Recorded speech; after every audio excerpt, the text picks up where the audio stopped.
When it comes to building a sales team, finding the right people to do the job is key. That has to be done.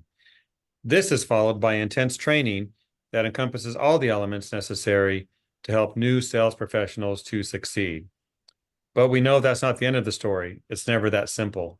Today, we're going to tap into the expertise of Ed Marsh, the founder and principal of Consilium Global Business Advisors. Welcome, Ed, to the program. Good to have you on today. It's terrific to be back with you, Jeff. I always enjoy these conversations. Ed, we're not going to talk about training, though. We're going to talk about coaching. And Ed, I looked up a definition of a coach. Not surprisingly, it said this: a person who teaches and trains the members of a sports team and makes decisions about how the team plays during games. We're not going to talk about football or basketball or baseball. Yeah, that's right. I mean, we use sports analogies a lot. We use military analogies a lot, but a coach is so much more than just a sports team coach. And I think people misunderstand this topic of training and coaching, and many companies just don't even talk about it at all. They kind of take somebody and send them out. Well, you like people, you're good conversation. You're now the salesperson, and you wouldn't do that with any other role. You wouldn't do that with your person running payroll. You wouldn't do that with your person cleaning the bathrooms at night in a cleaning contract. Every job needs training, and every job needs coaching. And I believe that sales coaching is probably actually the single most important factor in growing revenue. I mean, you got to have the right people. And we've talked before about using assessments to find the right people. You have to have a good sales process and methodology. We've talked about that. And of course, you need a good product market fit. But assuming those, I maintain that the company that has a culture of sales manager coaching is going to outperform others usually by a wide margin. Very good. So tee it off for us and get into the details of what that looks like to you. Not so much training, but the coaching aspect of this. Yeah. So just to quickly differentiate between training and coaching, training is something that you do as a group, and it's typically done for a fixed time period. Maybe it's over a course of 90 days or once a quarter or something like that. Coaching is one-on-one, and good sales managers coach every rep every day. And they coach on various topics. Unfortunately, what we often see when we use tools to assess the sales team and see what's going on, often they only coach on pricing, quotes, and technical details. And there's a place for those, absolutely, but it skips a lot of other topics that are important. For instance, territory management, account management, project management, sales strategy at a high level, sales techniques and tactics at a tactical or lower level, pipeline reviews, digging into the deals in the pipeline. Are they really qualified? Are they really going to close when we say they are? Is the forecast accurate? Pre-call planning. You think about how hard it is to get sales meetings these days. When you get a sales meeting, you want to prepare for it. You want to be ready. And a sales manager plays an important role in doing that. And all of these topics apply even for veterans. I mean, think about the marquee. Okay, so here we go back to sports, but the marquee sports players that you may think of. I mean, the highest paid baseball players out before every game doing batting practice with a coach, coaching them on batting practice. Even veterans, even superbly talented people need a coach because it's a different set of ears and eyes, a different mind, a different person thinking and helping you get ready. So pre-call planning is important. Post-call review, which is a lot easier now that so much can be recorded. You can go through and in the military, we called it an after action review, figure out what worked well, what didn't work well, where you missed things, where you want to do better next time.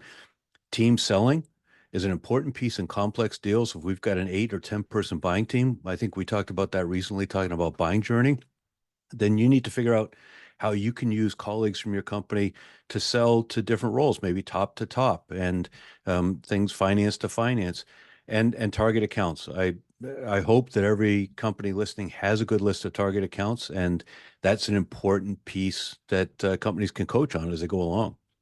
Absolutely. One question I was going to ask you is how often should the salesperson be coached? You answered that every day, which brings me Absolutely. to another question. How do you come up with the things to coach? Like, what are your ideas or thoughts there? Because when you have training, you have usually an agenda, you have a plan from one to the next. What about coaching? So I'd answer that two different ways. Number one, if you've used tools to really help identify the strengths and weaknesses of each person, then that provides a great handrail or roadmap, if you will, for things to coach on at a high level to help them improve in the areas where they need improvement. But you also look at the calendar. If I've got a meeting tomorrow with a target account, or if I've got a block of time set aside for prospecting tomorrow and I'm having a hard time getting through gatekeepers and reaching decision makers, well, there's the answer for what you should be coaching on. You get ready for that meeting, you practice the cold calls and call scripts and speaking to gatekeepers to get to decision makers. You pick topics based on what's urgent. Obviously, as we approach right now as we're recording this, we're relatively early in a quarter, but often companies, as they approach the end of a quarter, are very attentive to the pipeline, want to try to get deals closed. And so at that time, often coaching shifts more to looking at the pipeline and coaching on existing deals and what else do we need to do? What don't we know? What could go wrong with this? How do we make sure it's on track? That kind of topic. Thinking about what you said earlier about uh, professional players, but like baseball players, they're at the top of their game, making millions of dollars. They're out there practicing, they're being coached. I have to wonder if some of them think that they don't need that. And in the business world, if a salesperson's successful, they're doing what they should do, and it comes time for some coaching, they know it's coming or they're in it. What about attitudes? How does that play into it from a salesperson's perspective? And how do coaches deal with that when they have someone who's like, I'm good? Yeah, or I've forgotten more about sales than you're ever going to know. That's a common one. Attitude is critically important, and that's attitude on both sides. Actually, I'd say three sides. The attitude of the company culture has to embrace coaching.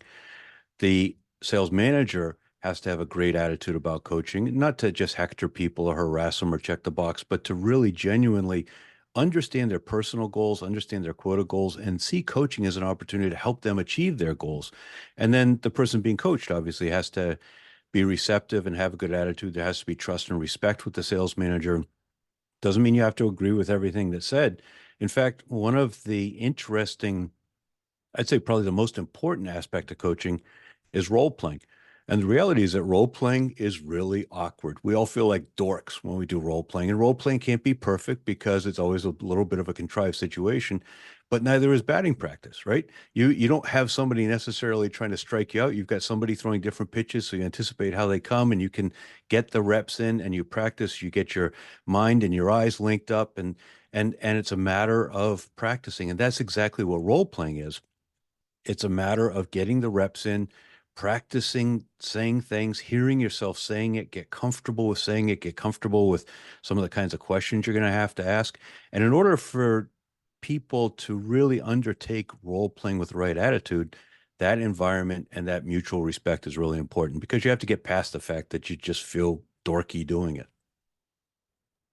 Yeah, that's funny you mentioned that because I'm not in sales, but I was going to visit with a client, and one of our sales professionals said, when I'm visiting that client, pitch this product, and he says, sell it to me. I'm like, so in the spot, I was doing role playing, and dork is a good way of explaining that.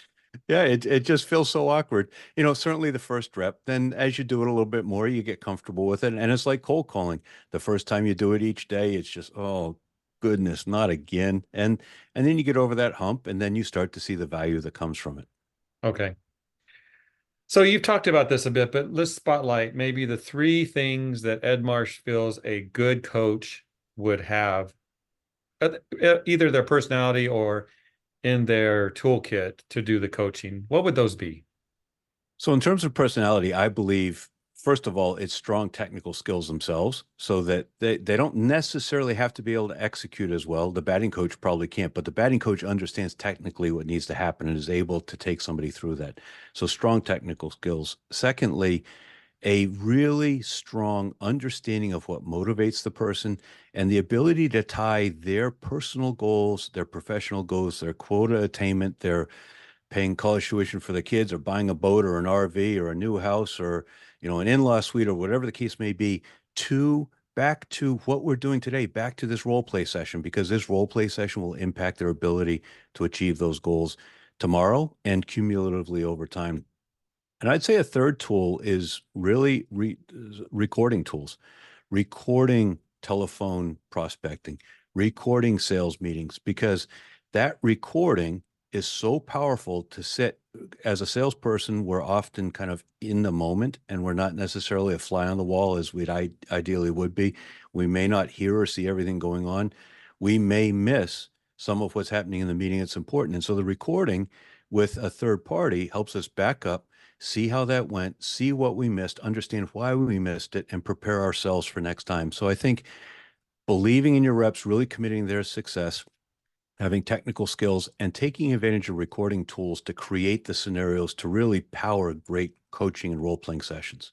I can't think of anything else to cover except one more important point. And All those right. watching this who are thinking, I need to do this. I need to be a coach to my salespeople.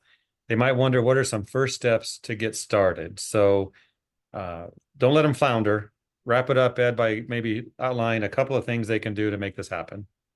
So I think that in order to make it work, your sales managers have to be coached on how to coach. They have to be coached on how to role play.